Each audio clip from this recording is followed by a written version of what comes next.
realizing this was a flop among the business groups, decided the only way to preserve a cartel or preserve a merger is to have the government enforce it.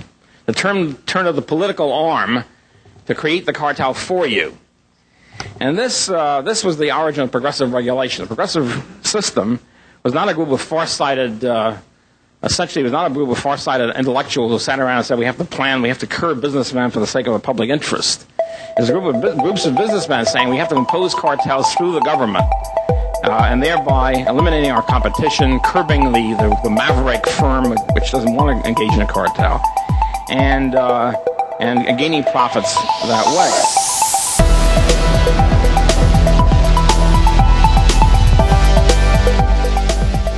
Broadcasting from Brisbane, Australia, this is The FOMO Show.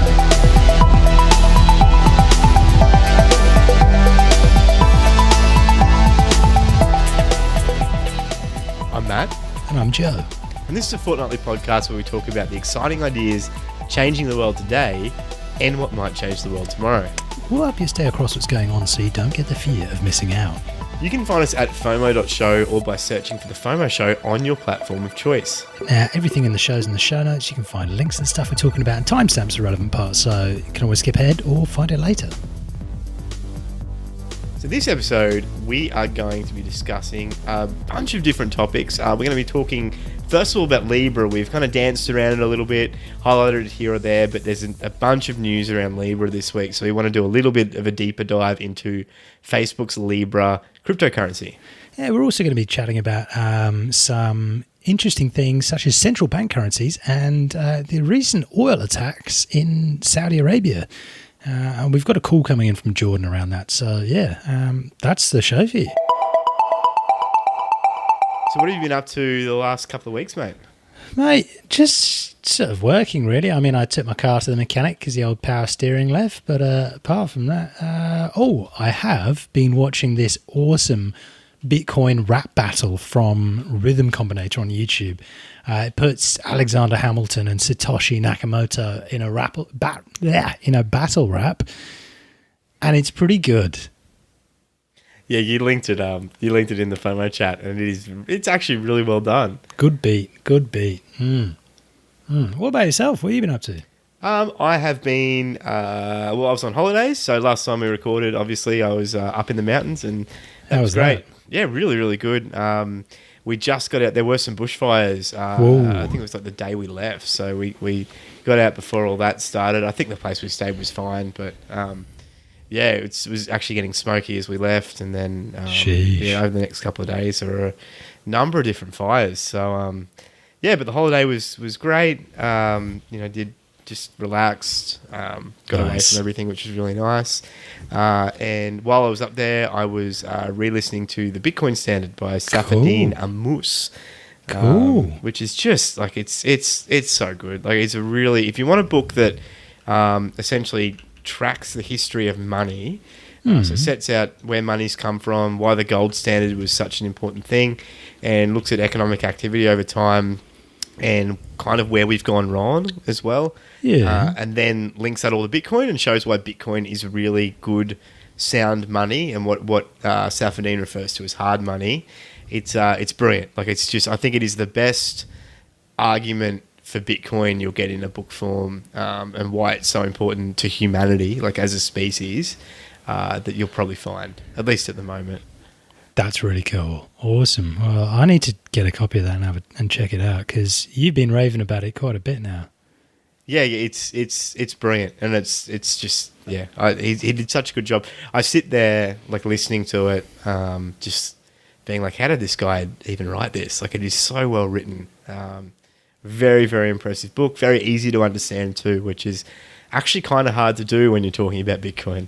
Is it available on like Audible as an audiobook as well? Yeah, it's available on Audible as an audiobook. The narrator I've got's a little bit monotonous, but you do get used to him, and once you're used to him, you'll just get hooked on the subject matter and the content. And then it's also available in hard copy as well. So we'll link that in the show notes. This podcast is not investment or any other type of advice. So, full disclosure, we're both invested in different shares, funds, and cryptocurrencies, some of which we talk about on the show, but we're not saying you should buy anything at all. So, if we talk about an investment product, it doesn't mean you should buy it. Are you certain you're private and safe online? Check out our new resource at fomo.show/privacy. It's a great repository of our favorite tools to understand and improve your online security. And if you're new to cryptocurrency and Bitcoin and blockchain and all that kind of technology, and you want to know a little bit more about it, you can check out our Blockchain Basics series, which covers the fundamentals of the technology. It starts from episode 2 and continues on until episode 8. Let's jump into the news. So, first headline, Bitcoin expert has cancelled his Australia trip due to the threat of going to jail from this new encryption law. Yeah, so Andreas Antonopoulos, who many will know as one of the gateway drugs to Bitcoin and cryptocurrency through his videos, he's cancelled his Australian visit over some recent encryption laws, some of which we've covered on this show previously, which force users to reveal device passwords or face years in jail. Yeah, so the best-selling author and Let's Talk Bitcoin podcast, he also raised a prospect that the anti-encryption bill would enable authorities to force Bitcoin users to provide their private keys. Yeah, which isn't actually anything I haven't even thought about that as well, but it is a valid question. And Antonopoulos is the author of Mastering Bitcoin and the Internet of Money, and he's one of the most respected figures in the Bitcoin world, and he's visited Australia on a number of occasions in the past, including an appearance as an expert witness before the Australian Senate Banking Committee to discuss Bitcoin regulation. Yeah, but he said he's not going to be returning because of these new laws. And there was this was in a clip on his YouTube channel. So here's what he had to say about it. I had to postpone my visit to Australia because Australia passed a law that made it mandatory to provide passwords for any devices when you cross the border into Australia. And if you don't, they can put you in jail for 5 years. Now, that means that if I go to Australia, I have to go with no devices at all because I can't go into a country with my devices that have confidential material, client attorney privilege material, material for my companies, nothing I'm ashamed of. But basically the fundamental right of privacy that we all have is basically being violated by laws like this. So Australia is doing this, and I'm not going to basically put my privacy at risk by giving passwords to any government, primarily because I don't trust governments to store data securely, because they've proven again and again that they can't store data securely. It keeps leaking. So I don't want my data to leak together with the data of hundreds or thousands or hundreds of thousands of other people. Theoretically, Australia could consider a Bitcoin hardware wallet as an encryption device to which you need to provide your password. And if they did that, God knows what they'd do with that device. I wouldn't think that's very safe. So, yeah, I mean, it's a very difficult situation. New Zealand has also passed some similar laws, but in their case, there's a monetary fine, but no jail sentence, and they'll just basically deport you if you refuse to give them passwords. But in Australia, it's much worse because you do not get deported. You get put into jail. As a foreign visitor on a visa, you'll get put into jail if they ask you for your password and you don't give it to them. So I don't see any way how I could currently travel to Australia to do my job without any digital devices on me. The chances, of course, of me being actually stopped at the border and searched for that reason, pretty slim. But any chance that's not zero is bad enough for me, so I'm out. Yikes. It's good that he's sticking by his principles, but it's just stupid that it has to happen. Yeah, I mean, we need more people to do this, I think. Like, it's something that I saw it and I was like, that's really good that someone's finally actually taken a stand and said, no, this is too far. This is ridiculous. I'm just not going to come until things change. So, Not that I think he's not coming will have any bearing on our wonderful government deciding to change any laws, but... There was an interesting opinion piece that was posted in VentureBeat by Henry He, who was a co-founder and CEO of Sesame Open. He's an ex-Googler, and is really interested in token economics. Now, he has some really interesting things to say about China's new central bank cryptocurrency, and he's got some suggestions for our own governments. Yeah, so recently China's central bank, the People's Bank of China, surprised the business and crypto world with its plan to launch a central bank-backed digital currency. Now, the news came after the announcement of Facebook's Libra, which we've talked about before, and it created the perception that China is playing catch-up. But China, he says anyway, has put more than 5 years into researching the idea, and the product, the DCEP, or Digital Currency Electronic Payment, was reported even back in 2018. So as expected, most of the responses, have focused on how it could be a big competitor to the, well-known stablecoins like Tether, as well as Facebook's Libra. But the most significant impact that this DCEP could have involves another sector, which is payments. So Henry He then says he believes China is creating a new public infrastructure of payments, which is completely open, like cash payments. And this new open infrastructure is going to cultivate, he says, many further innovations. Now, there's an open payment infrastructure that they're talking about, and he's saying that that's a public service. And he suggested that the US Federal Reserve, as the US central bank, shouldn't just watch to see how Chinese central bank's big experiment goes. It should be leading similar efforts in the US. So, interesting little opinion there. But what I find really interesting about this piece is what he's saying about how, according to the public news, China's positioning this product as a substitute for M0, which is basically the amount of physical money that's in the economy at any given time. Now, China argues that on the one hand, M1 and M2, which are other less liquid forms of money, they've already been digitized and there's no efficiency gain to introducing a new digital currency. But on the other hand, M0 has many problems such as counterfeit money and money laundering, but it has the advantages of anonymity, which is a feature that consumers like compared to other electronic payment tools.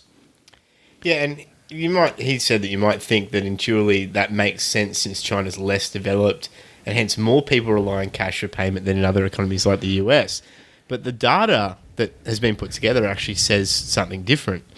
Yeah, so it actually turns out that the ratio of money in cash to other forms of money, the M2 money, is actually lower in China than it is in places like the United States. But then he goes on to say, so the population in China and the technology adoption is really sort of there. So what are the real goals of China's product? He asks. Yeah, and he said that he believes that China's DCEP product is designed to replace the mobile payment system in China. So China's mobile payment system and market is enormous, and its volume has reached 277 trillion of their currency in 2018, and that's about 38 times greater than China's M0. And that, he said, is also might explain why China's M0 to M2 ratio is so low, as the velocity of money through mobile payments is super fast, and so less cash is actually needed to support the economy. Now, just to put that number in perspective, that is $39 trillion are in that mobile payment market in China, and that is crazy. Yeah, that's absolutely massive, and it's been led by Alipay and WeChat Pay, which are the dominant mobile payment platforms in China and have a combined 90% plus market share. But the thing with Alipay and WeChat Pay is that they're digital wallets and their parent companies are not banks. So to use these services, customers and consumers, they first need to deposit real money into these digital wallets. However, you're charged a withdrawal fee and you're not incentivized to move money from these digital wallets back to your bank. So the result is that these digital wallets store these enormous cash reserves that these companies actually make a huge amount of money from because they're, investing, lending, and running other products from them. And since they're not regulated as banks, it actually creates a huge financial risk for consumers. And it's no surprise that China's taken action to protect that money, because that money has actually reached, or $175 odd billion that is held in those areas.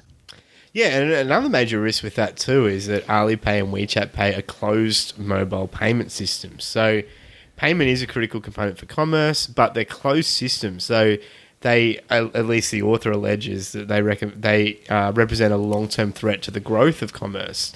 And he has said that closed systems discourage innovations, which I generally agree with, and monopoly positions will eventually dictate terms for the commerce ecosystem. And that's very true as well. I mean, we see that with Federal Reserve banks and governments now. They have a monopoly position on the monetary supply, by and large, the issuance of that, and they dictate all the terms that come with that monetary supply. Yeah, so he then says that this new China central banking sort of digital currency will disrupt these closed systems by creating a new payment infrastructure that's completely open, like physical cash, enabling true peer-to-peer mobile digital payment. So he reckons that that's going to stimulate a wave of payment innovations, finance innovations, and commerce innovation. Now, it is worth noting that China's DCEP is a centralised design, and the author of this article does actually acknowledge, even in his narrative, that powers can be abused to censor transactions, track individuals and their spending habits, and favour government loyalists, which... yeah, I think we'd agree is a major threat of something that's state-based, digital, centralised, and essentially is tracking all the transactions of its users. Absolutely, and he sincerely hopes that the software of this will be open source like Libra, and he also hopes that its implementation serves the interests of people, which it won't. Yeah, I mean, you've just got to look at what the Chinese government currency does now, just like everyone's currencies. It serves, it is inflated to serve the interests of the government and the banks. So then after this, the author goes on to recommend that what the US should do is actually just copy China and just get the US Federal Reserve should work with the US Treasury, and they should create this state-backed currency and have the control over it and use it for the good of the people and have it as that public service, which is an interesting idea. Now, I don't know. What I keep noticing with China is we always look at stuff that China are doing and we say, oh, look, China are using this for surveillance and blocking people from payments and stuff like that. But then 7 years later, we end up doing exactly the same thing. So I don't know. I'm not going to fall for that one more time, but it would not surprise me if we just copy the same thing and then, we can block people from getting donations or whatever. And I mean, this has always been the thing with state-backed crypto. I mean, people have floated this kind of idea before, and it's... I mean, I think even if you go way back into the archives, we talked about this early on with our, blockchain basics series. I think we talked about the fact that, Bitcoin has enabled free commerce. It's enabled a money that isn't controlled by any one party. It's completely open. It's decentralized, and the risk was always that governments would look at that, and governments that currently control a lot of the money issuance and the rates in which they inflate currencies and essentially devalue everyone's money.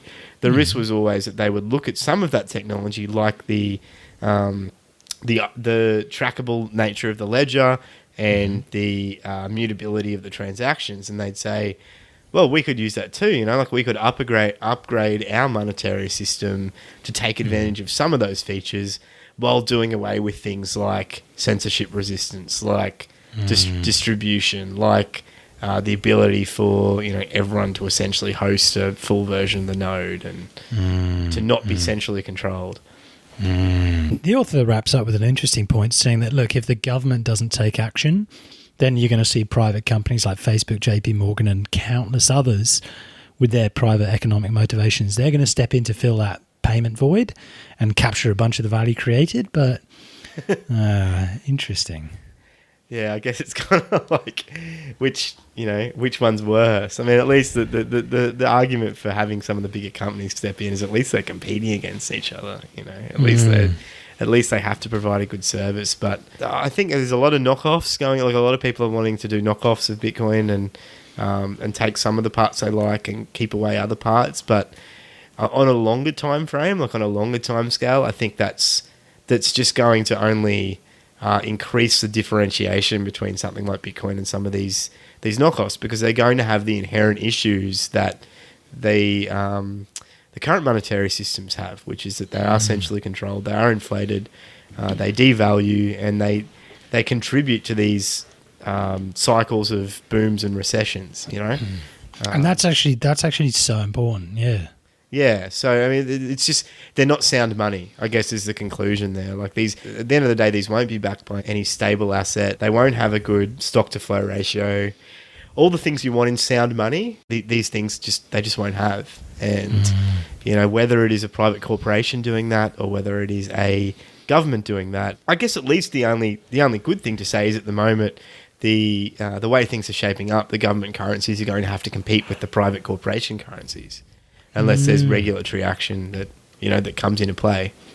Well, let's talk about the private corporation currency. So moving on to the next piece, central banks have met with Libra founders in Switzerland.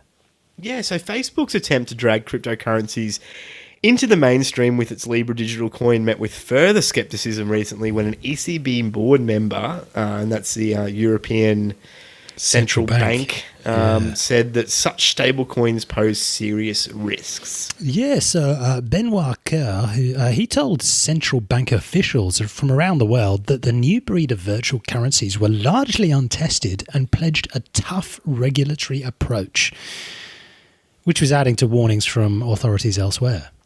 Yeah, and this came during an event at the Bank of International Settlements in Basel, where a group of 7 working group on stablecoins met to discuss regulatory issues posed by new digital currencies. So yeah, he said stablecoins are largely untested, especially on the scale that's required to run a global payment system. So that was he actually chairs the BIS hosted Committee on Payments and Market Infrastructures. He said that they give it rise to a number of serious risks related to public policy priorities, and he said that the bar for regulatory approval will be high. Now, it was topical because on Friday, France and Germany's finance ministers said at a meeting of the Eurozone finance ministers that Libra and other cryptocurrencies pose serious risks to consumers, financial stability, and even monetary sovereignty. It's interesting that they're saying, oh, this poses a risk to monetary sovereignty, but that's literally the power of those people who said that to exercise exclusive legal control over their money. Yeah, wasn't there some quote recently? I don't know whether it was from the States or whether it was from the European guys that basically said currency control of currency and issuance of currency is and always has been the realm of the government, or the prerogative of the government or something, which is just, I mean, it's only been that way for just on 100 years. Before then it was never the realm of the government until you go back to, you know, certain societies in medieval or Roman times or Byzantine times. But even then, you know, they weren't issuing currency, they were just minting gold. And it's awful. Yeah, exactly. Because, I mean, the worst thing about it is that they can issue money, but they can also remove money. And I don't know, that scares me personally. I mean, if you want to talk about monetary sovereignty, which is what they're talking about there, they're saying it poses a risk to monetary sovereignty. I mean, if you want to talk about sovereignty of money, the fact that governments currently control monetary issuance means that money is not sovereign. You know, it's completely subordinate to the wills and whims of a government and a central bank. Money will only be sovereign when it's something, you know, that's good money, like we've talked about before, Bitcoin or gold or something else. It's not like the issuance is separate from the ruling class, I guess, and there's no power there to just issue more money based on your whim. Because you've got to find more gold. Exactly. Yeah, there's a high stock to flow ratio. There you go. Well, I mean, in typical government fashion, this group of 7 advanced economies, they warned in July that they wouldn't let Libra proceed until all regulatory concerns had been addressed. And what they said was that, in typical government fashion, a prolonged discussion over the project may first be required. So lots of meetings, lots of taxpayer money on sandwiches and tea and chauffeurs and hotel rooms and mobile phone bills and all of the things that we pay for in our taxes. They need a prolonged discussion to decide whether or not to let Libra proceed. So yeah, good, glad, yes. And the conclusion reached by the French, and I think the Germans as well, came out and said this, was basically that in the current conditions, they can't authorise the development of Libra on their soil. Yeah, interesting. So luckily it's in data centres, not soil, but yeah. Yeah, so a Libra spokesman said that the event was constructive. Yeah, for who? And they added that the association was committed to engaging with central banks and regulators to realise its goal as a stable and low-cost payment system. Look, honestly, I reckon they just wanted the free sandwiches paid for by taxpayers. Yeah, well, I mean, they're good sandwiches. Oh, mate, you can bet. There's no central banker who's going to eat anything less than like salmon and truffle sandwich, something. If you brought out like ham and cheese sandwiches, particularly if it was like the single cheese, like the process. Oh, yeah. To bring that out and, sit it on a central banker's table, they'd flip the table. They'd flip the table and they'd say, "Bring me back my caviar sandwiches, please." Mate, that, eating like just an average citizen, doing an average job. It's a tough job running central banks, Mate, public servant life, eh? Oh. To all our central bank friends listening to the podcast, thanks for tuning in. Look, it's not your fault that you work for a horrific organisation that causes death and destruction around the world. Interesting little tweet that was posted just alongside all of this. Rhythm Trader on Twitter posted, Facebook is meeting with 26 central banks to discuss Libra today. Meanwhile, Bitcoin has broken 100 exahashes per second without asking for anyone's permission. The internet will always beat intranets. Do you remember intranets? I mean, I feel like intranets have kind of gone out of vogue. Like, you don't really hear of intranets much anymore, do you? Oh, mate. Those are great systems. I think they're awesome. But yeah, very sadly, not that common. Oh, well. Anyway, final bit of our 2 minutes hate on Libra. JP Morgan are warning that stable coins like Libra are at risk from negative yields, creating system gridlock. Wow. So this is... Be afraid. This is the same JP Morgan whose CEO... what did he call Bitcoin? Basically, he's an idiot. Yeah, he said he didn't believe in it or something. So the new breed of stablecoins led by Facebook's Libra could be vulnerable to failure in periods of network stress.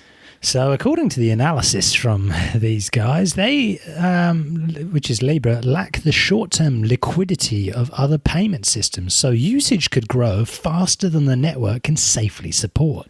So in a note to clients, an analyst highlighted the potential for substantial growth in stablecoin payment systems like Libra, but JP Morgan also urged caution if the networks become responsible for a significant proportion of global transaction activity. So the note explains that as currently designed and proposed, they do not take into account the microstructure of operating such a payment system. The risk of payment system gridlock, particularly during periods of stress, could have serious macroeconomic consequences. Now, another risk pointed out in the note was that of negative yields. Now, Libra will rely on income from collateral in its reserve account of fiat currencies. However, yields on most major currencies are already negative, and trends point to further global monetary easing. That's actually a great point. So what they're saying is that, look, any system that relies on reserve asset income to fund their operational and other ongoing costs, that actually becomes very unstable in a negative yield world. So a fully negative yielding Libra reserve has become a plausible and some would argue likely risk. Yeah, and it's, I guess it's against the backdrop of the broader economic system as well, where these, we're talking more and more about negative yielding assets and negative yielding funds and savings accounts and everything else. I think that's a fair conclusion. I mean, I guess the thing is, though, is that if the underlying currencies are subject to negative yielding, then there's probably going to be bigger problems going on than just Libra. It's going to be across the board in a lot of ways. Yeah. I think you're 100% right there. But what I reckon from Facebook's perspective is they're probably going to run it as a loss leader. So let's say every currency becomes minus, I don't know, every year your bank charges you 2% of all of the money you've got in there. I reckon Facebook would just take some of the profits from advertising and just plug that back in to just fix up that loss of 2 whatever percent every year. Because in times of economic stress, if people are still using them for payments, they probably couldn't give two, whatevers. I reckon they just probably just sit there and just take that loss because it's just adoption. They want people using it and think of all the value in that data. Who people are sending money to, how often they do it, where they're spending it, all the demographics about them, whether they were messaging somebody yesterday about buying a ring to propose to somebody, they got an ad and then they bought a ring using Libra. Sorry, it goes on for ages. But And it'd be a good problem to have for them anyway, because it'd just mean they've had a lot of buy-in from their network. Exactly. It means the thing's working. So, I completely agree. I don't think they'll be too worried about having to patch up some of the negative yields. It's actually quite timely. I got an email from my bank today saying they'd dropped my savings rate from, I think it was 2.3% per annum to 2.2% per annum now, and that was, I think I was at 2.75% per annum at the start of the year. So, wow, we've dropped. Oh, thanks for being a valued customer. We've dropped nearly, over 0.5% in 9 months. Closer and closer to negative interest rates. Well, I don't know about you, but I'm putting a little bit here and a little bit there into Bitcoin. Similar. Someone else who's putting money into Bitcoin or at least a blockchain is NBA star Spencer Dinwiddie. Yeah, so he's reportedly set to turn his 3-year, $34 million contract into a blockchain tokenized bond. Investors will be able to put money into the contract and earn interest based on his basketball performance. Yeah, so, I mean, it's hard to determine whether this is actually legit or this is just a publicity stunt, but Dinwiddie has agreed to this $34 million contract, and he told sources last week that he will start his own company that will allow him to securitize his NBA contract in the form of a digital token. Now, unlike most cases where players receive smaller payouts throughout the duration of their contract, Dinwiddie will receive an upfront lump payment. So, very confusing, but his company is going to issue tokens to investors who will be able to earn interest based on his basketball performance. And it's still unclear on which blockchain the tokens will be issued and what exactly all the risks are with it. But, these bonds are going to be using his NBA contract as a guarantee. So if he terminates his contract before 2022, the tokens are worthless. Yeah, I mean, if they have any worth at all, I guess. But, I mean, this isn't the first time bonds have been tokenized. Just 3 days ago, Santander issued a $20 million bond on the Ethereum blockchain. And over a year ago, the Austrian government announced it would auction off $1.3 billion worth of bonds on Ethereum. Nice. Well, look, the news of this NBA contract did spark a bit of a chat on Twitter.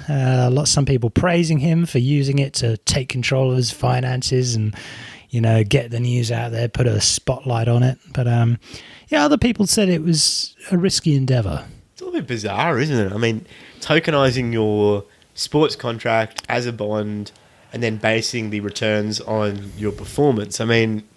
Yeah.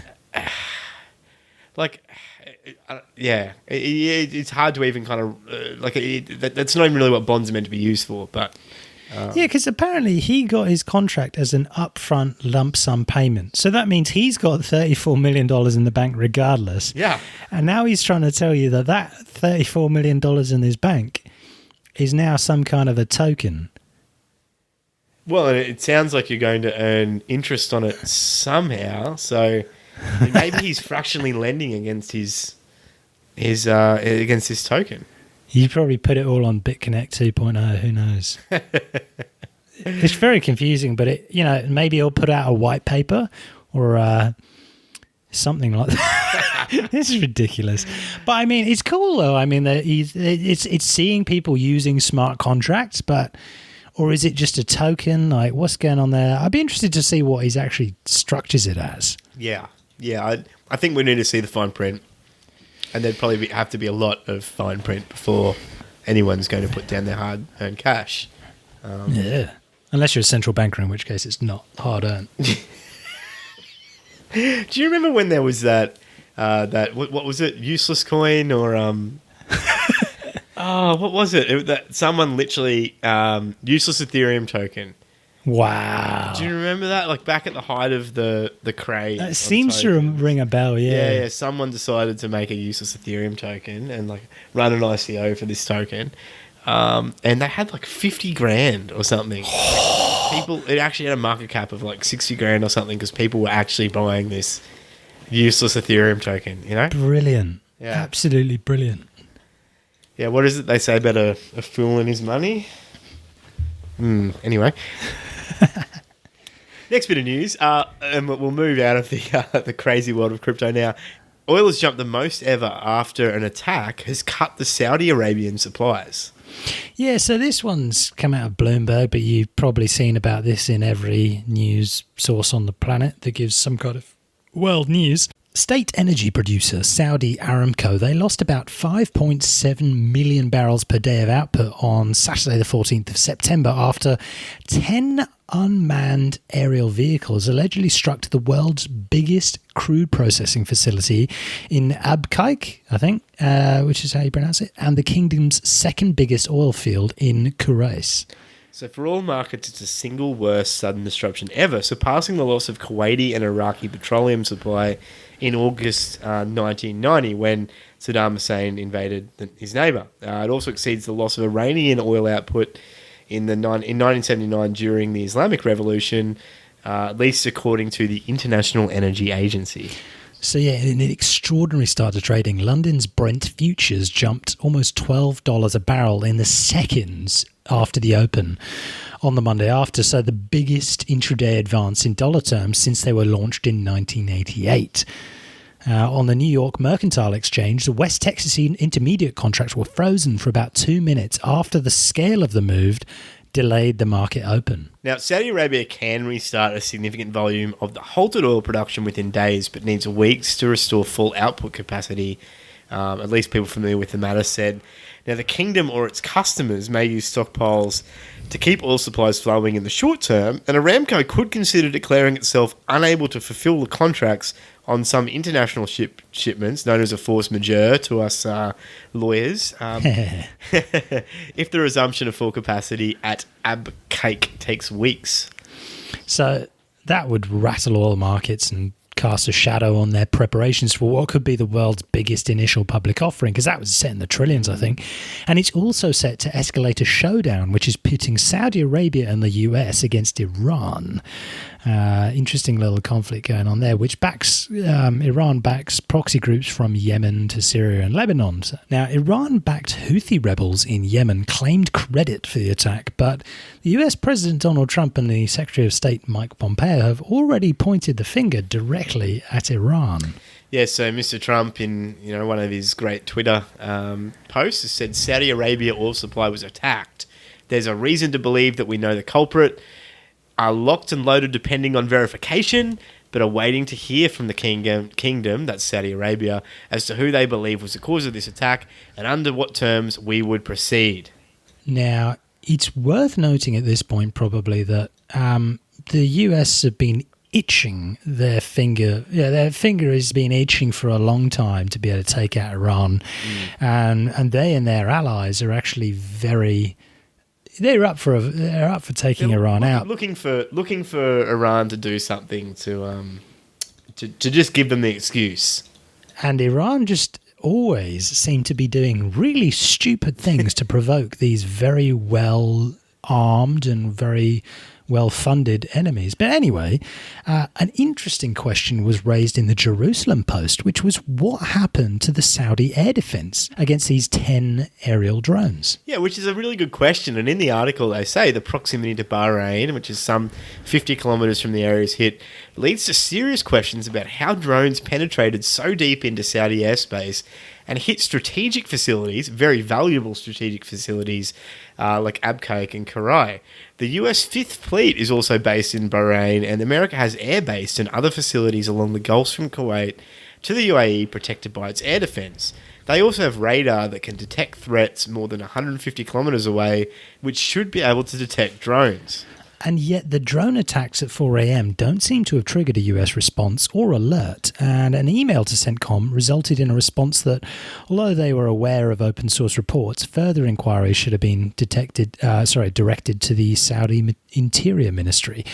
But interestingly, Saudi Arabia has been warning its allies about the drone threat since May. So they've been keeping that in the headlines for a while, something's going to happen with drones, and then something happens with drones. It was a great little troll, though. So Putin has trolled Trump. He's basically said that Saudi Arabia should buy the Russian air defense system, and maybe they'll have some more luck. Which is, it's a bit far, but that's what these anti-air systems are designed for, and Russia have got. They've got the S-400s, which I think they're selling, and they've got some S-500s, which I don't think they're selling. But these systems are actually very, very advanced and should be able to protect against this sort of thing. Yeah, so, you've either got to wonder whether, was it just a failure in these systems, or was there something else going on? There are some... If the official story happened, there are some very lucky Houthi rebels who managed to get some drones hundreds and hundreds of kilometers from Yemen to hit, the most valuable oil fields on the planet. But you know what? I'm open to, if 19, Saudis can fly a plane into a building and it falls completely in its footprint, this is not impossible. Censored by the FBI.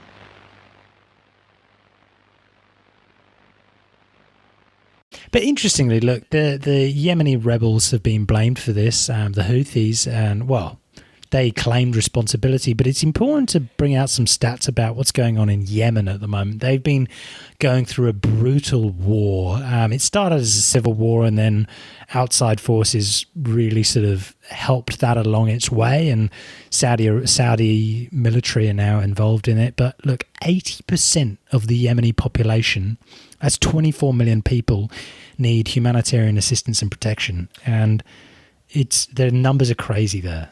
Yeah, so about 20 million need help securing food, almost 10 million just a step away from famine, and more than 3 million people, including 2 million children, malnourished, more vulnerable to disease, and they actually estimate that between around about 85,000 children have severe malnutrition and have, unfortunately passed away in the last 3 years. So it's a very, very, very dire situation there in Yemen. And then just looking at a couple other headlines around the drone attack story, like the BBC News said, look, this drone attack on Saudis destabilizes an already very volatile region. I mean, if they go after Yemen for it, not good for Yemen. If they go after Iran on it, not good for the whole region. Yeah, I'm just sick of hearing about the Middle East, mate, to be honest. I just wish the US could leave it alone. I mean, it has highlighted, though, how reliant we still are on oil, hasn't it? They're really, even now, 20 years after 9/11, almost 20 years, we haven't really got that far off our insane reliance on oil yet. When oil lines are cut, it really does have a massive... send a massive shockwave throughout the earth, because the vast majority of our vehicles still run on oil. Yeah, absolutely. And I mean, just there's going to be the knock-on effect's going to start hitting probably pretty soon. Yeah, where we're going to see regular fuel prices go up a little bit, but good thing my car's at the mechanic, so Don't need any fuel, do I? I just fill mine up. So, I've kind of got in ahead of the... You're front running, mate. Ahead of the Front rush. running. Yeah, maybe I'll siphon some out and, sell it at 5 cents below the going rate in a couple of weeks and Blimey. make a profit. Hey, perfect. You sound like you're a North Korean citizen. But wherever you're joining us from, it's an absolute pleasure having you here. Thanks for listening to our drivel, and why not drop into our Telegram channel to say hello and then lurk for months. Yeah, you can find it at fomo.show/telegram. So this week in our privacy and security segment, we want to talk about just a couple little privacy tips around using your private information online, and also how to keep your email a bit more private as well. Yeah, now I've come across this a few times in the last week alone, where you want to download that online PDF report, but they always say, enter your details first. Now, I hate giving away my real name and real email, and it's just, this week was a great opportunity to just be like plugging in, what's your name, Testy, what's your surname, Testerson, and where do you live, Taiwan. Everything started with T, and plugging in random numbers. But I was using Maildrop.cc, which is such a good throwaway email service. So I just give them the email address, test@maildrop.cc.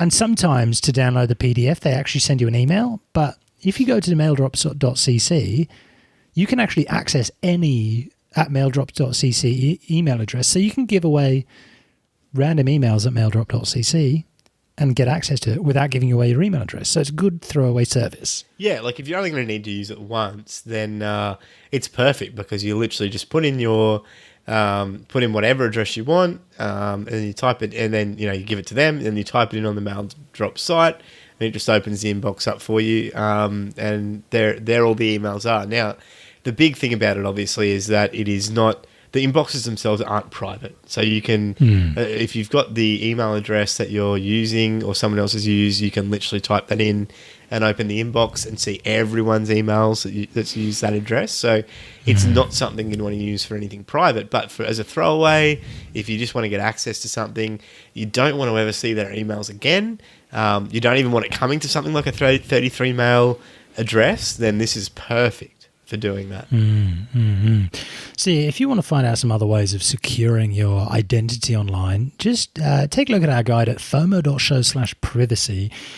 We put a bunch of cool pieces of advice in there, so check it out. And if you've got other things to add to it, just let us know. We'd love to update the article, keep it as a living sort of resource as time goes on. Awesome.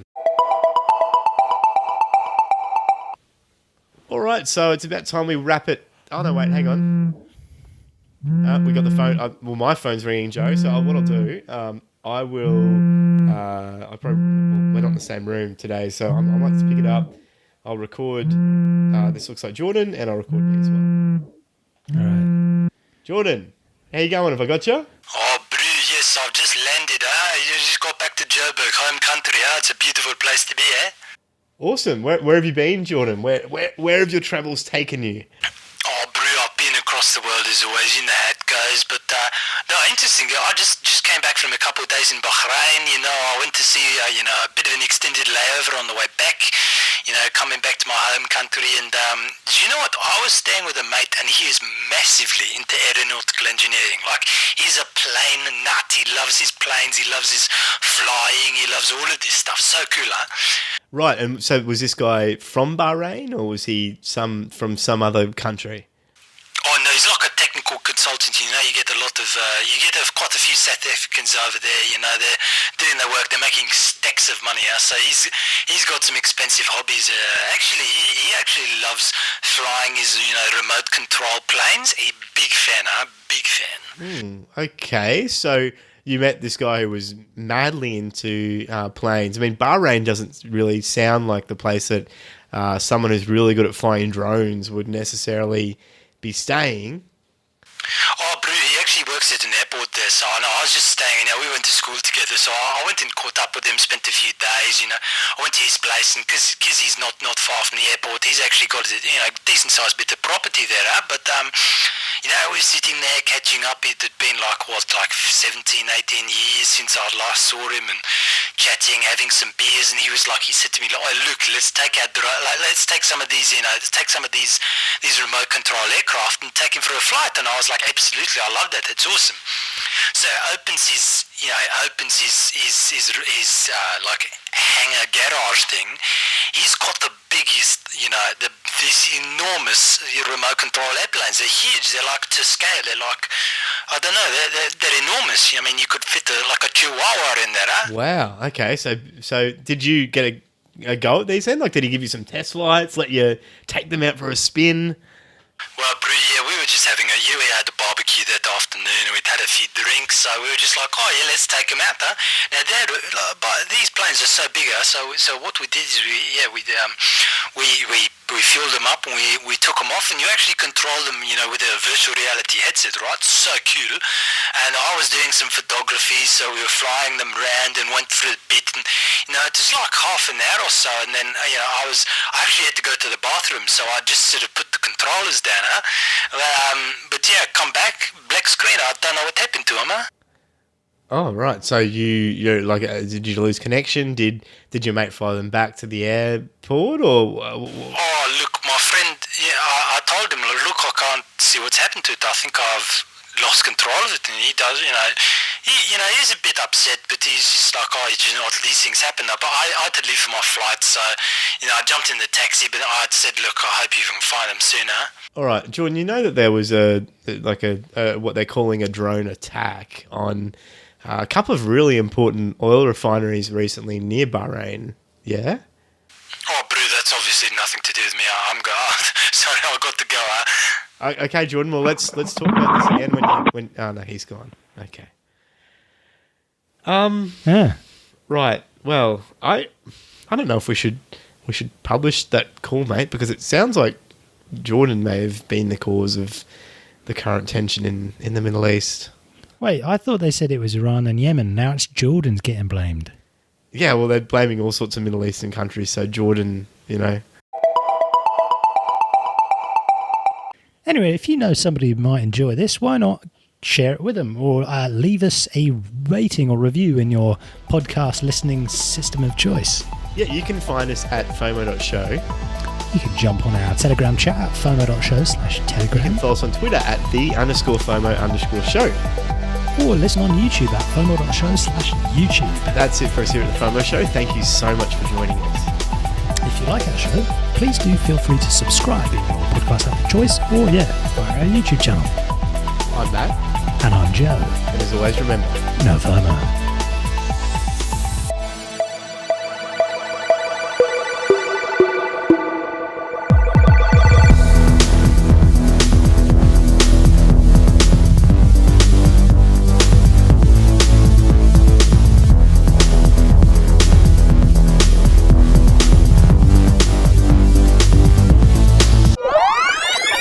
So, yeah, do your research, never invest more you can afford to lose, avoid the fear of missing out, and probably final disclosure, we should probably just mention, we're not fans of governments here, so sort of any governments whatsoever.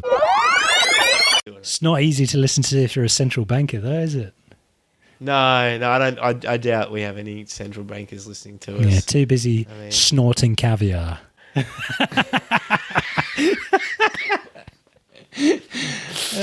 Brilliant. Gotta go to the bathroom and eat some caviar. You've literally just uncovered this global smuggling ring of quality caviar.